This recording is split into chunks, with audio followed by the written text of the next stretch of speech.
You're Sherlock Holmes? Yes? Alex Dougal is my name. I must talk to you. I'm in desperate need of your advice. Well, come in, my lad. Come in.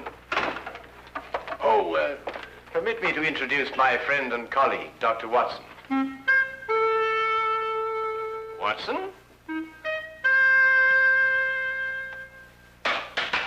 Watson?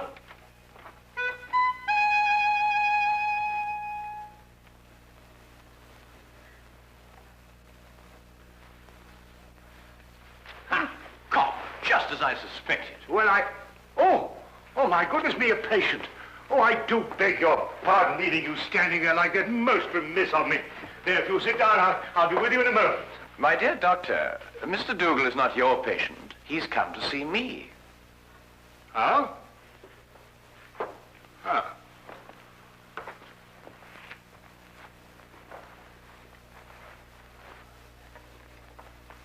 About a matter which I imagine has something to do with the injury you sustained, eh? About a matter which might prove even more disastrous to a certain young lady if she's allowed to marry this man without somebody telling her. But on the other hand, how can I tell her when... You're jumping about rather a lot, Mr. Dougal. Mentally, of course. Yes, forgive me. I'd better begin by telling you that I'm known to most people by a name other than Alex Dougal. Yes? Aunt Lottie.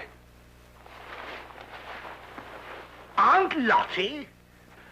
I write under that name in the Daily Observer. I'm a columnist. But Aunt Lottie? I know. It was the boss's idea. I'm really a sports writer. Don't ask me why I was assigned the job, but I do an advice for the lovelorn column. Oh, I see. You mean the readers write into you telling you their problems? And I answer them. The boss thought they'd be more apt to listen to a nice, sweet old Aunt Lottie than a Alex Dougal. Well, of course, he may have a point there, Mr. Dougal. They listen to me, all right. Act on every word I say. And that's what started all the trouble. You'll have to go back with me 2 weeks. I'd received a letter from a young lady who identified herself only with the initials S.D. She said that her father had just died and she had nobody to advise her but me. It seems that her fiancé was a man of violent temper and had on one occasion almost throttled another man for even looking at her. She wanted to know if it'd be wise to marry him. I answered her, and a day later in the editorial room, I came to know what I'd touched off.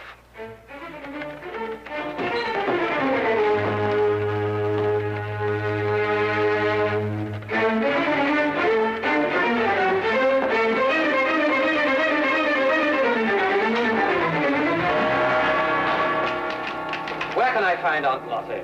Hey! She'd better be around. Just point her out. Now, wait a minute. It just so happens that I'm Aunt Lottie, and I want to know how you got in here. You're Aunt Lottie? That's correct. And you can be certain that if you've come with any problem, I shall be most uncooperative. Are you sure you're Aunt Lottie? That is my pen name. Have you any objections? None. None at all. I'm absolutely delighted to find that Aunt Lottie is a man. Really? Why? Because I would never dream of doing this to a woman.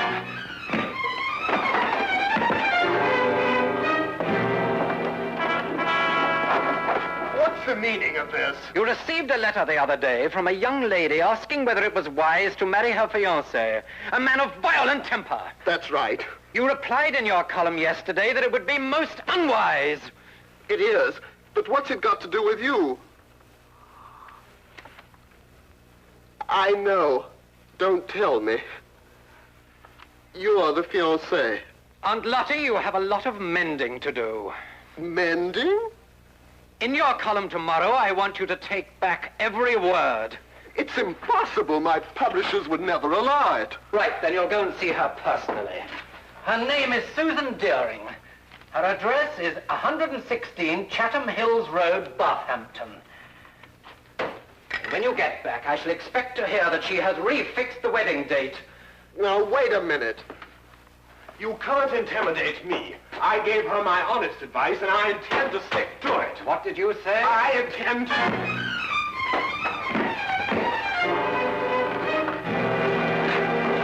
You were saying? I just wanted to know what the address was again.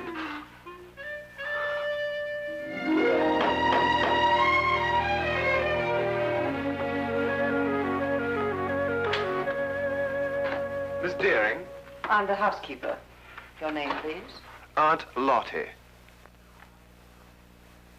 No, I have not been drinking. Come in.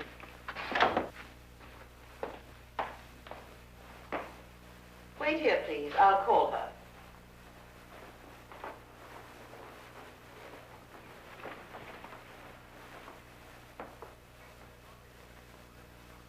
I'd hardly expected when I left London that Miss Susan Deering would be living in surroundings such as this. Most of my readers were shop girls. Girls from a modest background, anyway. But Susan Deering was an heiress. I realized this when I recognized the subject in the painting above the fireplace. He was Oliver Deering, the chemical manufacturer who 6 months ago had suffered a heart attack while pursuing his favorite sport, bicycling. He was undoubtedly her father. How do you do? How do you do? Are you really Aunt Lottie? I'm afraid so. My editor felt it would inspire more confidence than a name like Alex Dougal, which is my own. But I don't agree with your editor at all. Oh, really? I never fail to read your columns. They're always so full of wisdom and understanding. Almost like Father used to talk before he died. Well, thank you. But if I didn't think so, I never would have written to you. Never have called off my wedding. Well, as a matter of fact, that's what I came to talk to you about, Miss Deering. Do you mind if we sit down? Oh, please, yes. Here, you're hurt and I've kept you standing. Just a little accident. Nothing at all. Yet. Would you like a pillow or something? Oh, no, thank you. What bothers me more than any little ache is the advice that I gave you in my column. The advice you gave me, but every word of it was so true. It cleared up everything. Well, I felt the same thing at the time also, but after meeting your fiancé, Mr. Murdoch... You met Jack? Oh, quite by accident. He struck you. I know he forced you to come here and see me. Oh, no, not at all. Then how were you hurt? I fell down the stairs. It was an accident. Forgive me. It's quite obvious that a man like you could never be forced to do anything against his will. Well, I should hope not. But at any rate, after meeting Mr. Murdoch, I felt it my responsibility to come here and retract my original advice. Forgive me, Miss Deering. That's what I've been telling her. No one is perfect naturally, but Mr. Murdoch is eligible in every other way. He has gold mines in Africa, if that's what Tilda means. And I could be sure he wasn't marrying me for my inheritance. But, Mr. Dougal, you've never seen him when he loses his temper. Miss Deering, have you ever heard of a Dr. Freud? No. A young Viennese. He's invented a new science called psychoanalysis. He says that a temper is a perfectly healthy, normal outlet for emotions. It's quite normal. Mr. Dougal, you know so much. That's my job. I'll write to Jack immediately and tell him it's all right again. Good. And if you have a picture of the two of you, I'll see that it's published in the society page under soon to be betrothed. Mr. Dougal, what's the matter? Something happened to my back when I fell. I wonder, would you mind putting one hand on my shoulder and one in the small of my back and pull? Thank you. Mr. Dougal, you must do something about your back. When you get home tonight, have your wife rub it with liniment. Well, I'm afraid that's not entirely possible, but I'll have the man at the club do it anyway. You mean to say that you're not married? I'm afraid not. It seems that every time I meet a girl that interests me, she's not available. But then that's life. There's always tomorrow, and, well, who knows? I might be as lucky as you and Mr. Murdoch. Now, what about that picture? I'll get it for you.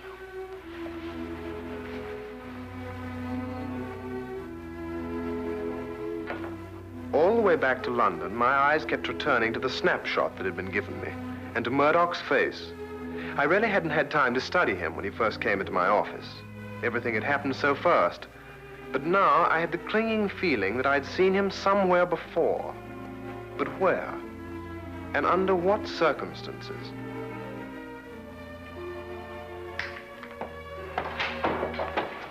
Hello, Dougal.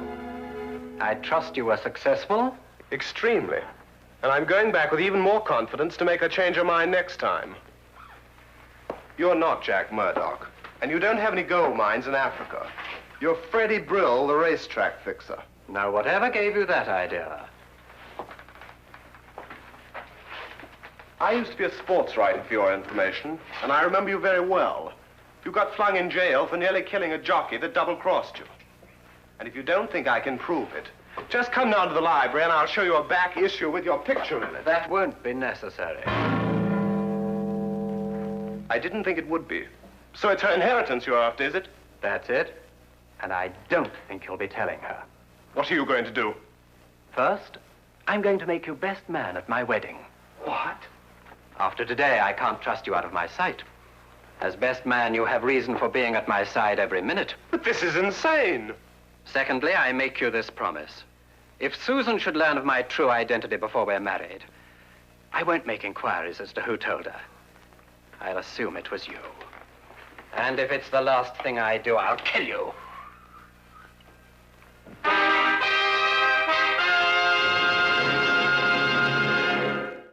I'm always giving out advice myself, but here I am, strangely enough, asking for it.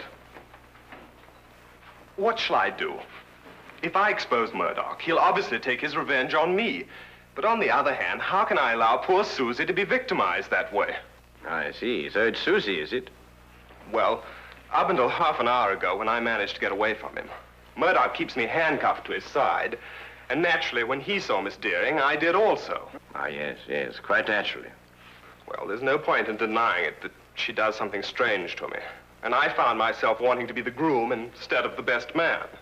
That may very well happen yet, Mr. Dougal. But how, with Murdoch still in the picture? We'll remove him from the picture. Well, it's simply stated, Holmes. But surely you don't mean to expose Murdoch and risk Mr. Dougal's life. No, no, Watson. If any lives are going to be risked, they'll be yours and mine. Oh. Oh! My plans aren't crystallized yet, Mr. Dougal, but my advice to you is to go back to Mr. Murdoch and continue to be his best man. You'll hear from me very soon. I'll do anything you say, Mr. Holmes. Thank you, Mr. Holmes. Not at all. Oh, wait.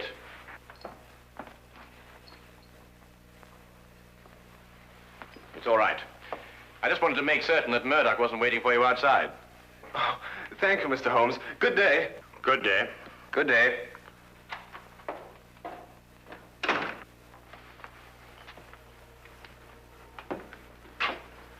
And how do you propose to help Mr. Dougal?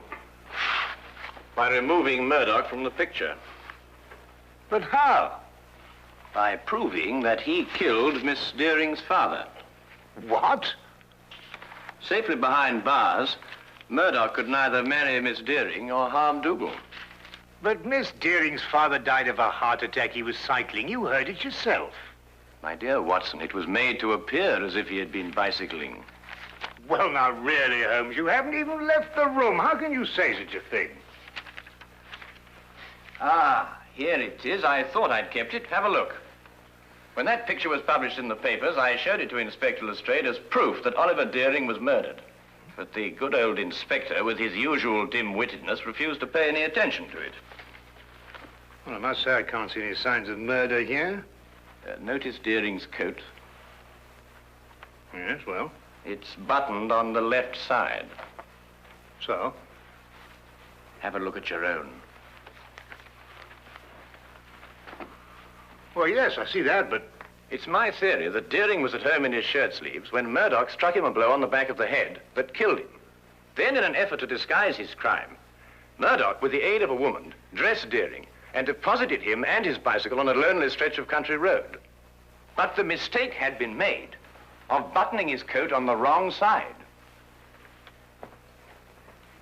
Yes, but look here, just a minute. You've just talked about a woman. What woman? Well, his accomplice, of course.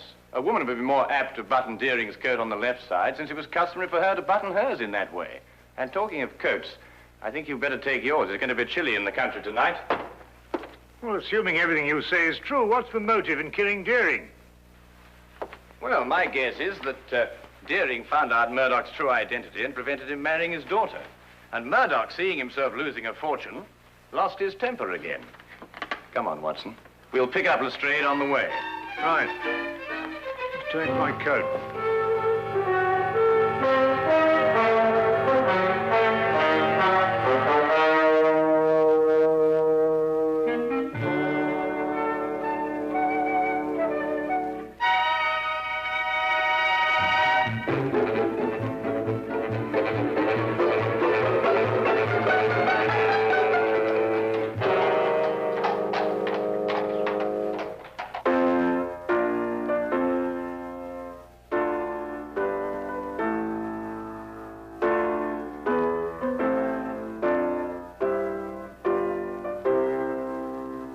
What's the matter? I got a twist in my back. Are you still complaining about that? Don't you talk to him like that. I'll talk to him any way I choose. Not around me, Jack Murdoch, you won't. Tea is served. Nothing like a nice cup of tea to relax everyone. If you don't keep your temper, you'll ruin everything. It's all right, Tilda. I'll pour.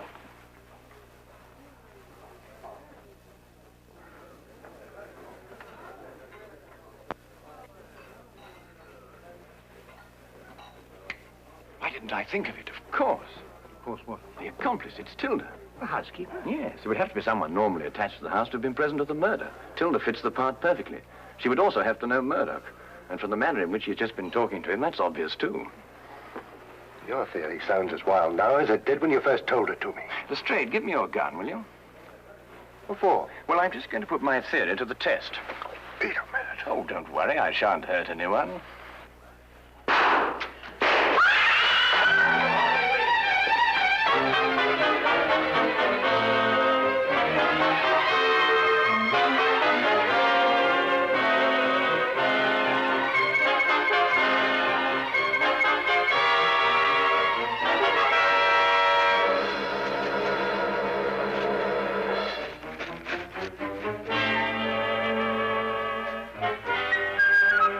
Holmes, what in thunder made you do a thing like this?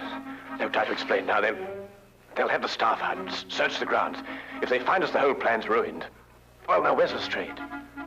Lestrade! Shh! Oh, Lestrade! He was behind us when I last looked. Oh, confound him. If they find him, everything will be ruined. Here, we'd better go and find him ourselves. Lestrade. Lestrade. Oh, no, Holmes, look. Well, well, well. Only the good inspector could have managed that. Well, Lestrade, you look like a stranded whale. What is this thing? It's a badminton net. Were you running with your eyes shut? Here. Holmes, listen.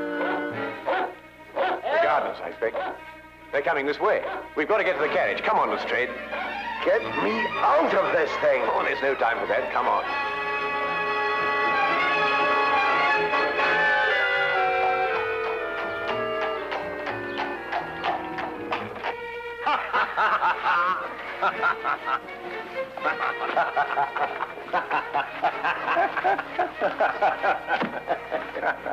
I see no item in the entire evening, Mr. Sherlock Holmes, that would prompt laughter. I'm terribly sorry, Lestrade, but I shall cherish the memory of you thrashing about on that badminton court for years to come. I wouldn't find it so amusing, Holmes, if it had been you who had torn that confounded net from its moorings. Lestrade, it was simply a question of going under it after all. And I haven't forgotten that it was your insane behavior tonight that made it necessary for us to be running at all. Yes, what were you up to, Holmes? Those shots, I mean. Yes, I assume there was a purpose. Oh, a very definite purpose, Lestrade. Those 3 bullets were bait for a trap. Hard bait, I must say. I trust it was the perfect bait for our purpose. I only hope that our delayed departure from the Deerings won't make us too late to see the trap sprung. You mean it wasn't sprung at the Deering? There were too many people there, Watson. You see, if my theory is correct, then Jack Murdoch's flat should be the place. And I wonder if we can entice this driver to go just a little bit faster. Cabby! Cabby, go as quick as you can.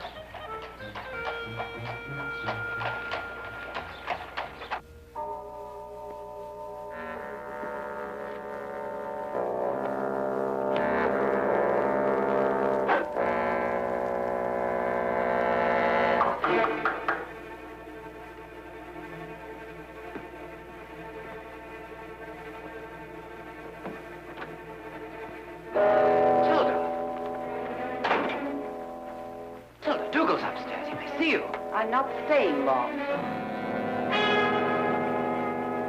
What is this? I'm within 2 days of marrying Susan and grabbing a fortune for us. For yourself, you mean? You never had any intention of sharing it with me. What are you talking about? 50,000 pounds is yours the day I'm married. Didn't I promise it to you? Yes, but your circumstances were different then. I saw you kill Mr. Deering, and you got panicky that I would run to the police. But time's gone by, and now you've found a surer and cheaper way to keep me quiet. What do you mean? Back at the house before, you had someone try to kill me. Tilda, I told you, I swear I know nothing about those shots. You could never make me believe that. There's only one person in this world who would benefit by my death, and that person is you. I'll never feel safe while you're alive. I wouldn't do that if I were you, miss. Drop that gun. You're under arrest. We heard everything you said. You were tricked, Tilda. It was the police fired those shots at you. Well, Mr. Holmes here anyway. I had a feeling it would stir things up a bit. It's an old adage that partners in crime never trust one another. Get down!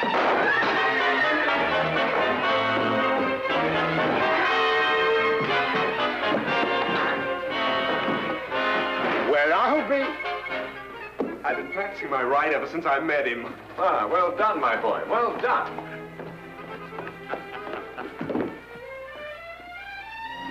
You'd better come along too, miss.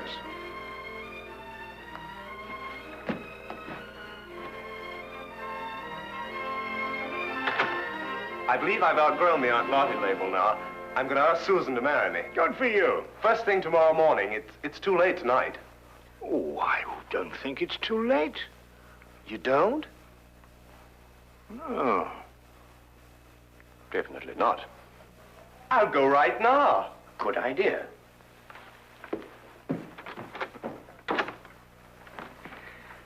Well, Holmes, you've solved the mystery and brought two young lovers together. I think I'm going to call you Aunt Lottie. What? Oh, no, really, Watson. This time you've gone too far.